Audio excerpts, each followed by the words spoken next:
Thanks for being here today. Love to talk about giving ourselves permission to be who we are without apologizing and not trying to fit in. And, as parents, so many of us have taught our kids that, like, don't be influenced by peer pressure.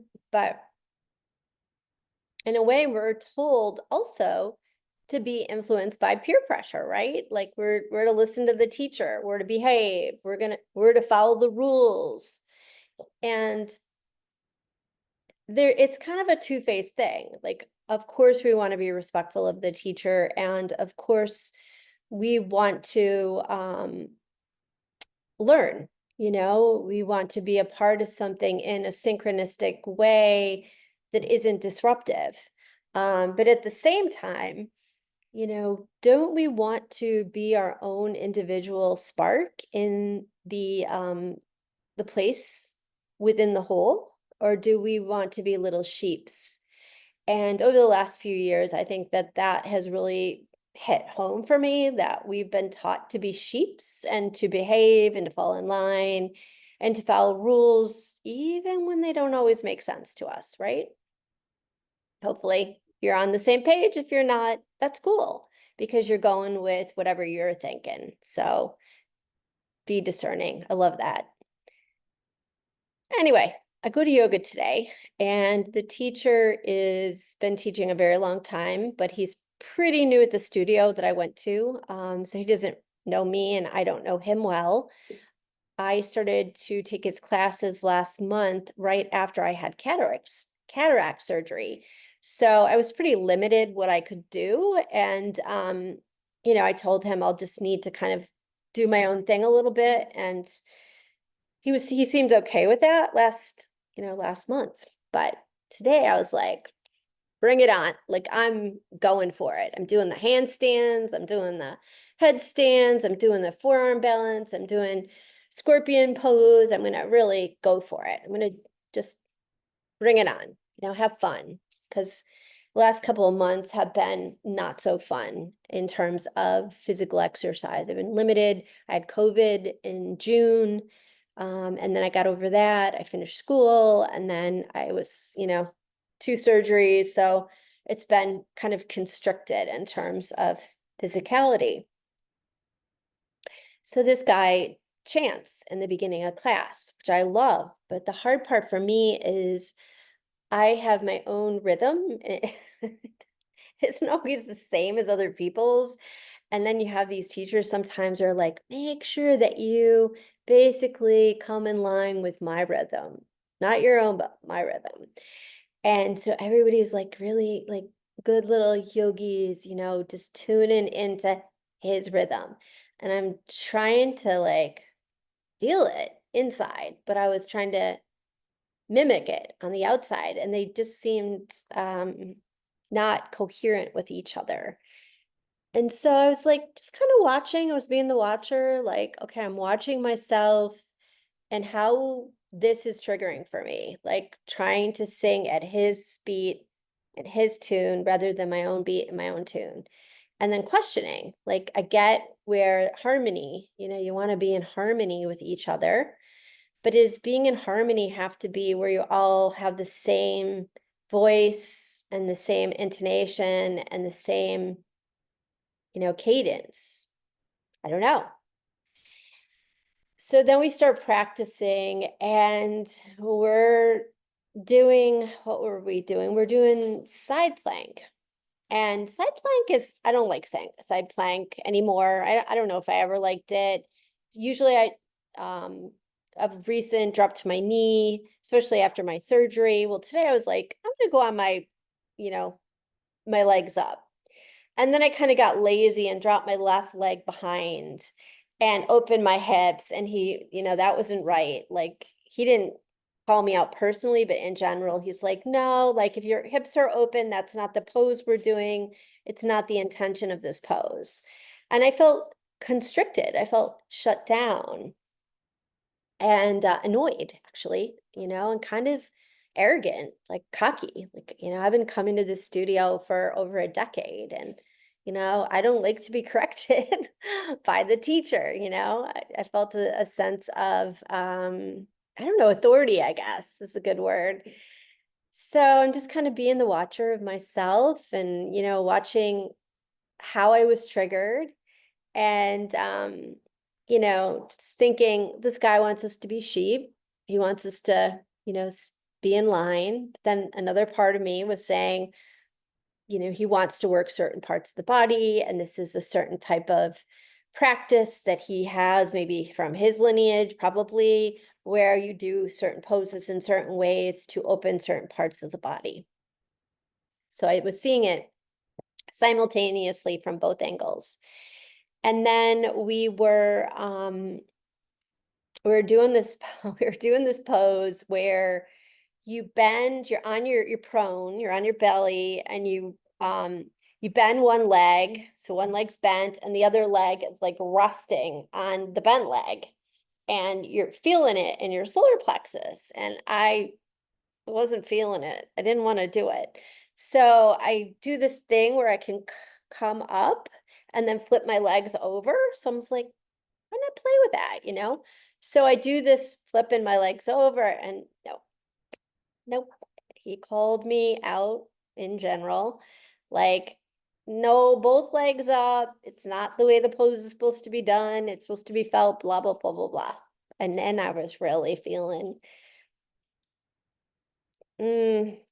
pointed at, I guess is a good way to say it, and constricted and annoyed. And I'm like, wow, I'm annoyed right now. Like this is interesting, And so then, Bubba, Mama's busy right now. You're gonna have to wait. And so then something else happened. What else happened? Oh, we were at the end of the class. And I was like, I'm just gonna, really have fun playing with inversions, maybe do some back bends. And he's like, I just want to remind everybody that this is time to slow down, to be sattvic, not to be rajic. And I thought, well, why not? Why can't I be rajic before Shavasana? If I'm able to calm down before Shavasana and not be distracting when people are in rest, or to be sattvic when I leave the class, why can't I just play in my own way and just trust my own intuition that I can bring it all back in such a way that's not disruptive in final rest? So I did some funky, things, and, controlled my breath as much as I could. And I was sattvic in these Raja, Rajake, Raja,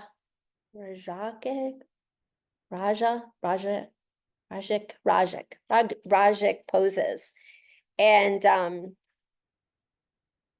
then we went into rest, and then we sat up. It was beautiful. He like sang to us when we were coming out of Shavasana.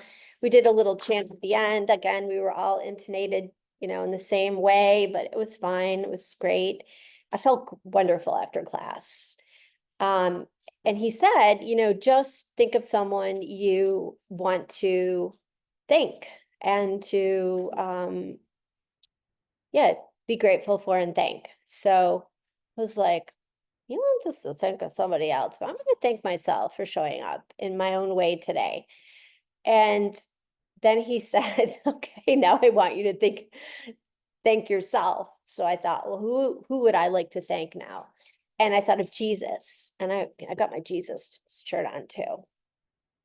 And I was like, Jesus, I really want to thank you, because I know in my heart, I feel that you want me to be me, that you want me to be free. You don't want me to be a little sheep. You don't want me to follow the leader. You want me to be wild when I'm wild and tame when I want to be tamed, and that I can hold myself and I can trust myself. I don't need somebody else to try to put a box around me, that I've got my own box that I've developed over time.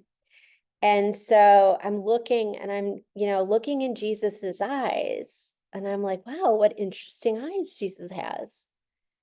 And then I thought, well, my goodness, these are the eyes of the teacher. The teacher is Jesus, right? you know? It's the Jesus who's reminding me of this, but he's reminding me in such a way that I'm pushing against it. And I'm like, I don't need to push against this. I just need to go with it and just be who I am.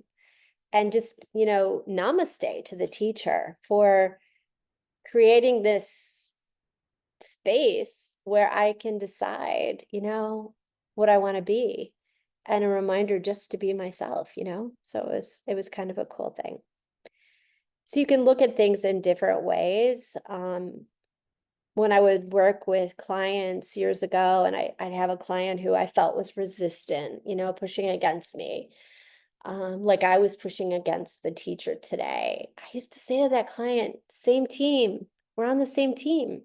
Now we're working together. I want for you what you want for yourself, right? Anyway, I'm just going to read something I channeled a while ago that through automatic writing that kind of reminds me of what I'm saying. We are glad you're taking a step to breathe.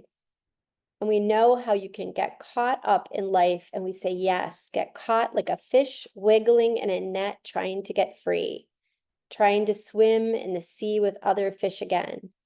We know that you took time away from life and stepped out of the sea of humanity for a bit to learn about humanity. And in a sense, this is love. To step back and really see the sea, to really experience it from afar. But now you are back and merging with life, but don't lose yourself again as you merge with life. Don't lose what is important to you, that which is you that rests within, that which seeks to know your individual spark and wants to burst forth.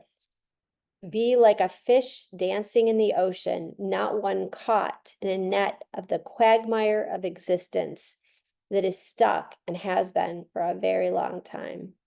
Stuck in an old paradigm which never was love, it was fear. Fear to be your own spark, fear with a need to go with the crowd, because if you didn't, you'd stand out and there would be finger pointing. Fear of rejection, fear to stop and live life on your own terms, rather succumbing to the old broken way of being in a rush and handing over your power. No more being a fish out of water. Go swim with the other fish who are like your hue, who like how you shine and honor your individual self just as they honor theirs. Sometimes broken, sometimes sad, sometimes quirky, and other times bold. Be who you're meant to be, dearest one. This is love. Just be you. And most importantly, as you be you, you are showing others that they can be who they are meant to be.